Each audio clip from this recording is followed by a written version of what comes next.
Hello YouTubers, this is Joe the Cardboard King coming at you with another tutorial. This tutorial will be about me explaining how I make my mandible skull structure for my predator mask and the materials that I use. This stuff is called Baccarat. It's foam. Let me show you a demonstration of the product here. Okay, that's what it's called. Alright, that's what it's called. It's also called Baccarat. And it comes in different sizes. I chose 5/8 because this stuff is what I'm gonna make my predator dreadlocks out of. And what I'm gonna do for my predator dreadlocks is taper them off like this, like in a tip, with either a heat gun or scissors. I think I'm gonna use a heat gun and smooth those points out to a point. Paint it black depending on how long or short I want it for my predator mask on the back side. So it all comes down to preference. Either you can make yours either long or short. It's all up to you guys, okay? But that's how I'm gonna make my predator dreadlocks. Taper them off, paint them black, and what I'm gonna use for the dreadlock jewelry is called automotive electrical housing. It's meant to protect your automotive wires on the inside of on your car or on the inside of the engine to protect it from the elements. It's black and it's spiral. it comes in a swirl, and it's plastic, and it's got little grooves. So I'm gonna paint those and cut them in sections, or cut them in sections and paint them, excuse me, and set them on my dreadlocks depending on where I want them on my predator face mask. So that's what I'm gonna do for my predator dreadlocks. So on the predator dreadlocks, the same stuff. I'm gonna use the same stuff right here. This stuff, like I said, you can buy this at Home Depot, or you can order it on Amazon or on the internet. All right. That's great stuff. So that's what I'm using, and that's what I'm using right here for the predator skeletal structure, so it can stand out. And I yet to finish this guy off. I'm gonna buy a material, probably maybe on a workout Iron Man shirt, white, and airbrush it red with little squirrely lines, kind of like the inside of the mouth, you know. With like little scrubby black lines, kind of like the veins and stuff, and put like the lines, kind of like the actual movie of the predator on the inside of the mask. I mean, I don't want to get graphic, you know what I mean, but have you ever seen the predator movie? You know what I'm talking about, what it looks like on the inside of the mouth right here. All right, that's what I plan to do with that cloth that I'm gonna glue on the inside of here. All right, and in a sense, so like I said, like how I mentioned on using that foam. So what I did is I cut a section and then cut it with a straight line right here with an X-Acto knife or a knife, and then I use a lighter with a small little flame and open up that channel so I can wrap it around that straw, like I mentioned when I showed you the tutorial on how I made this guy, and the materials that I use and the tools that I use. So that if you want, feel free to check out that tutorial, and so you'll see what I'm talking about. That straw. So then I hot glue that into place with that straw, and that's what forms the mandible right there, and that skeletal structure of the mandible. Like I said, I'm not done yet with this guy here.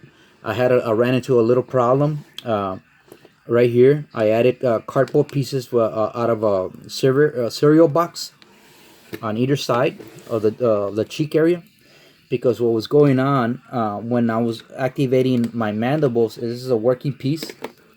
It's got full range of motion, as I illustrated to you guys.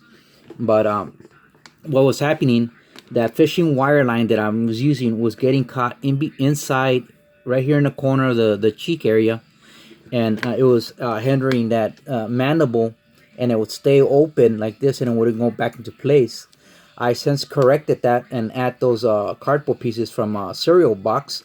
It was perfect thinness and yet rigid enough where that wire's not going to go back in and hinder the pulley system of the mandible area, the mandibles, to have them working and stuff, But like I said, I yet to finish this guy off. I'm gonna paint the inside of the cardboard red, the same color tone red as the mouthpiece in here, with the little black scurvy lines, kind of like the veins on the inside of the skin of the mandible.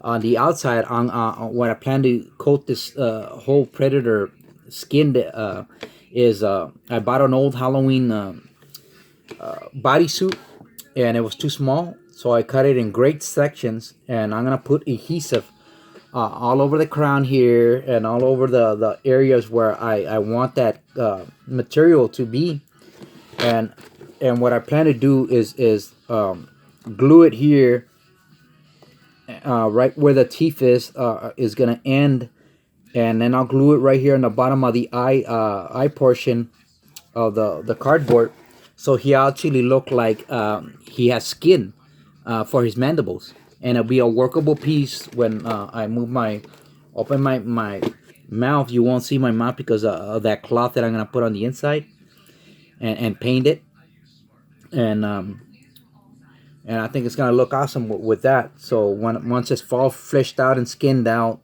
I'll probably put the quills on it, on this predator face mask. Like put like little quills out of leather necklace, and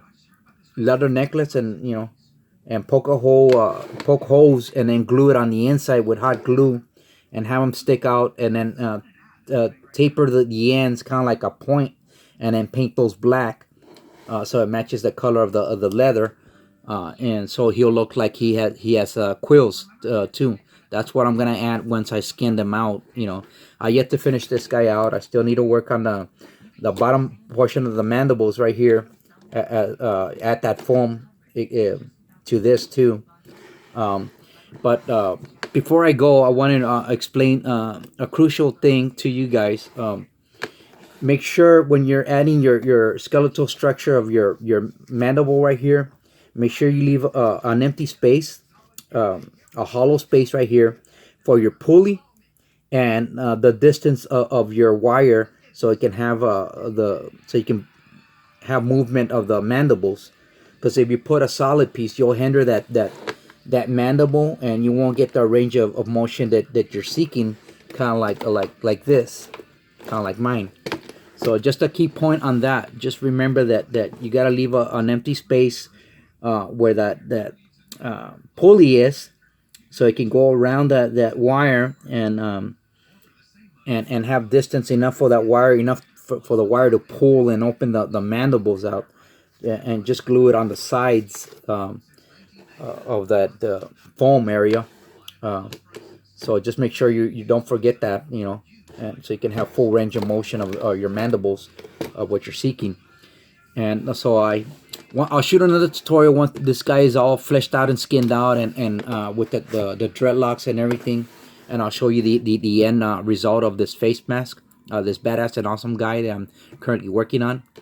And stay tuned for some more tutorials that I'm making about my Predator Gauntlet, my Predator Countdown computer, Predator armor that I'm working on for this badass and awesome guy. Probably for next Halloween, or maybe Comic-Con, either or. Have that ready. But stay tuned for some more tutorials. I really appreciate you guys watching my videos. Please comment and subscribe, support to my channel. I really appreciate that. Help me out. And stay tuned for some more tutorials coming up. But that's it for now. Thank you guys for watching. Take care, and goodbye for now. Right?